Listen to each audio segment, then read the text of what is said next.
Hi guys, welcome to Citizen Mentors. My name is Ketan. This email is about Snap, and this is actually came to a lot of students, and this is predominantly about the normalization. Now, I'll try to explain you this step by step कि यार इन्होंने बोला क्या है यहाँ पे. So इसको अगर थोड़ा डिटेल्ड मैनर में पढ़ा जाए तो पहले तो इनका बैकग्राउंड समझ लेते हैं इन्होंने बोला क्या है. So they are saying that across the question papers unique types of questions were framed under a specific topic. ठीक है, पहली बात, unique types of questions were framed under a specific topic. Understood. Normal spread was ensured. Normal spread was ensured to avoid unfair advantage to candidates who opt for any specific test or multiple test. ठीक है, तो ये लोग कह रहे हैं कि इन लोगों ने ऑलरेडी नॉर्मल स्प्रेड को कंसिडर करा था. इसके बारे में थोड़ा डिटेल में बात करूंगा.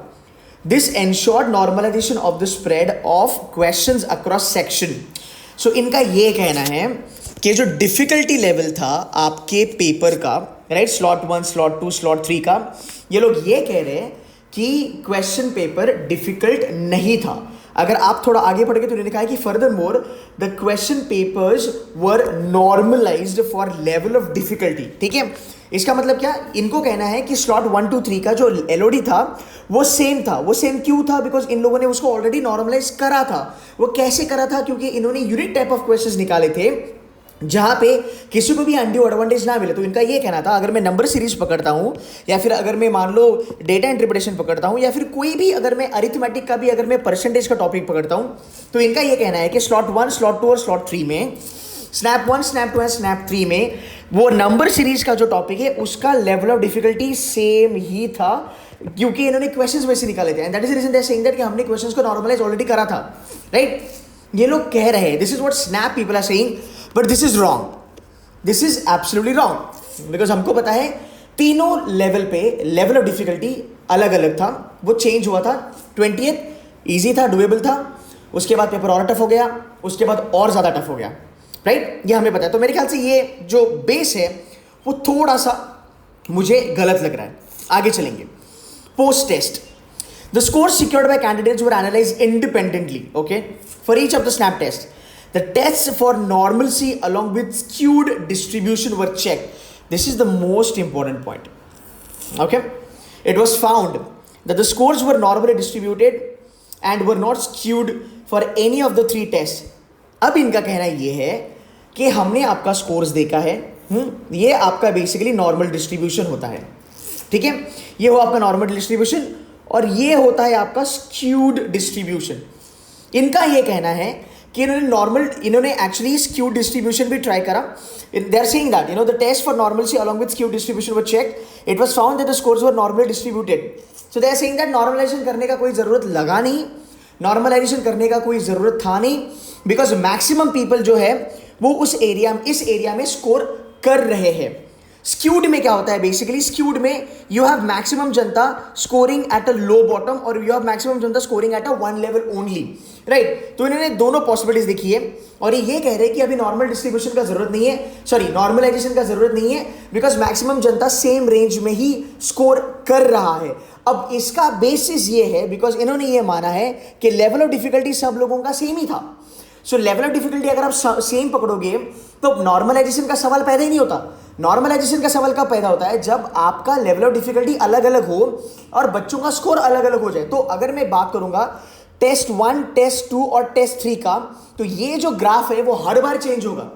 इनका कहना है कि ये ग्राफ चेंज हुआ ही नहीं, सब लोगों ने सेम परफॉर्म करा, which again I do not understand और I do not agree with. So snap वाला लोग कह रहे हैं, I mean these guys are saying that कि हमने क्वेश्चन ऑलरेडी नॉर्मलाइज कर दिया था. हमने क्वेश्चन ऐसे उठाए थे कि तीनों पेपर में एलओडी सेम रहना चाहिए ताकि लोगों को एडवांटेज ना मिले. मतलब ना 20th वाले को मिले, ना 6th वाले को मिले, ना 9th वाले को मिले. अब आप बताओ ये कितना सही है कितना गलत है. फाइन, ये एक साइड हो गया कॉइन का. दूसरा कॉइन का साइड ये हो सकता है 20th का जो पेपर था वो सबके लिए अनजाना पेपर था, लोगों को पता नहीं था क्या आएगा क्या नहीं आएगा. 6th का जो पेपर था और 9th का जो पेपर था, इसका एलओडी 6 का एलओडी 20th से ज्यादा लोगों को लगा. अगेन मैं अभी बात करूंगा परसेप्शन के बारे में, बिकॉज कैंडिडेट को लगता है वो बात एक है गाइस, थोड़ा हमें रैशनल भी रहना पड़ेगा, राइट. परसेप्शन क्या है बच्चों का? बच्चों ने कहा कि नहीं मैंने 20th का दिया था, मैंने 6th का भी दिया, मेरे को 6th वाला टफ लगा. अब स्नैप वाला ये भी बोल सकते हैं कि बेटा तेरे को 20th वाला इजी लगा because that was a first shot, right, and then you had expectations कि 6th वाला एग्जाम सेम लेवल पे आ जाए, और मे बी 6th में ऐसे भी लोग थे जिन्होंने कहा नहीं यार पेपर तो हमको इजी लगा, may be they were very well prepared. 9th में भी ऐसे बच्चे थे जिन्होंने कहा नहीं यार हमें पेपर इजी लगा, may be they were very well prepared after that, right. दूसरी बात, अगर मैं 20th को पकड़ूं, मे बी इन लोगों ने ऐसा समझा होगा कि यार 20th को जो बच्चा पहला पेपर दे रहा है उसके लिए नंबर सीरीज का एक्स क्वेश्चन, और मान लो जो 6 तारीख को जाएगा पेपर देने को थोड़ा प्रिपेयर होकर जाएगा तो 20th वाला भी जा सकता है, या फिर नया बंदा भी यहाँ पे आ सकता है, तो उसके लिए हम x+1 कर देते हैं, जो एलओडी तुझे यहाँ पे फील हुआ वो सेम ही होगा। You getting my point? तो इनको कुछ फर्क नहीं लगा बिकॉज मे बी इन्होंने बहुत सारे एजम्पशन दिमाग में रखे होंगे कि बच्चा प्रिपेयर करके जाएगा, ये वो पेपर आपको पता चलेगा, पैटर्न पता चलेगा, तो आपको एक एडवांटेज मिलेगा, lot of stuff, right. So we don't know about it, right. तो एक चीज है स्नैप बॉडी, वो क्या कहते हैं, ठीक है, उनका ये मानना है कि हमने ऑलरेडी क्वेश्चन को ही नॉर्मलाइज कर दिया था ताकि एलओडी तीनों लेवल पे सही हो जाए। ये इन लोगों ने एक्चुअली पहले बोलना चाहिए था, फाइन। अब ये हो गया तुम्हारा पहला साइड ऑफ द कॉइन। दूसरा साइड ऑफ द कॉइन, बच्चों का परसेप्शन, जहां पे बच्चों को लगता है कि नहीं भाई मेरे को पेपर टफ लगा इसलिए नॉर्मलाइजेशन होना चाहिए, राइट। अब इन दोनों में हम कुछ बोल नहीं सकते। Ideally this is correct because एक बच्चा, 2 बच्चा, 3 बच्चा बोल सकता है, मैक्सिमम लोग नहीं बोल सकता कि पेपर टफ है। That's what happened, we saw that there is a change of LOD, right.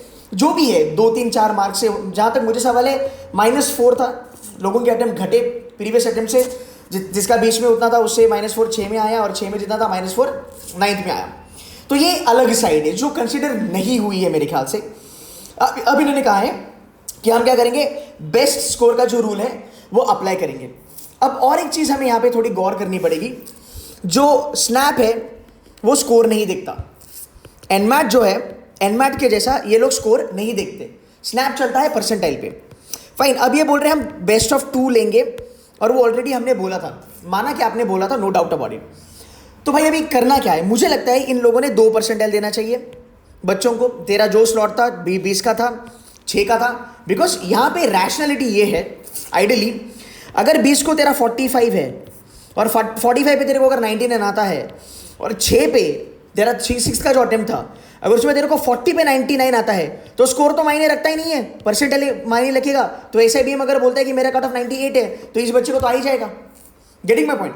Now the problem here is that अगर इन्होंने ये 2 स्कोर नहीं दिया, अगर इन्होंने सीधा कह लिया कि बेटा XYZ बंदा था, XYZ बच्चे को हमने बेस्ट ऑफ 2 देख लिया, मतलब वो 45 पहले में लाया, दूसरे में 40 लाया, तो तेरे को 45 करके दे देंगे, तो मेरे ख्याल से this is not really correct. Because may be यहाँ पे जो बच्चा 40 आया है और 6th वाला जो अटेम्प्ट होगा, और भाई 6th वाले जो बच्चे हैं उसका टॉपर ही मान लो 40 to 43 होगा, तो मेरे ख्याल से वो थोड़ा सा अनड्यू एडवांटेज है यहाँ पे। ये चीज़ें पहले क्लियर होनी चाहिए थी। I hope I could help you, मतलब आई मीन इससे ज़्यादा we really cannot comment on anything. मेरे ख्याल से थोड़ा सा इन लोगों ने ये चीज़ें कंसिडर करनी चाहिए।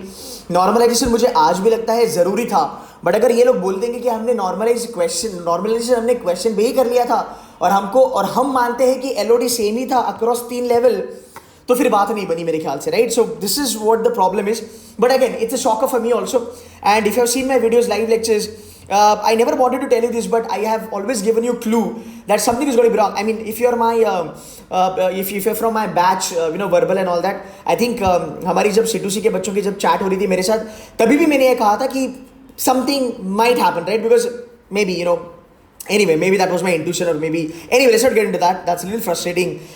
But yeah, this is what I believe ये होगा। फेयर नहीं है। लेट्स जस्ट वेट यार कि आपका स्कोर अच्छा है, मेरे ख्याल से सब लोगों का स्कोर अच्छा है। Let's just wait for the result, 2-3 दिन के बाद रिजल्ट आ जाएगा। So guys, I hope this make sense. आपका जो पॉइंट ऑफ व्यू है वो यहाँ पे कमेंट करो, वो आपको क्या लगता है आप वो कमेंट करो। You may agree with me, you may disagree with me, but looking at the maximum जनता, मेरे ख्याल से अगर मैं डिस्ट्रीब्यूशन देखूँ, लुकिंग एट द मैक्सिमम जनता, एवरीबडी सेड दैट कि yes paper was difficult as and when we move ahead. 20th से 6th टफ था, और 6th से अपना 9th टफ था। 9th was the toughest, there is no doubt about it. Guys, that's it from my side. Please put your comment and let me know. Thank you so much.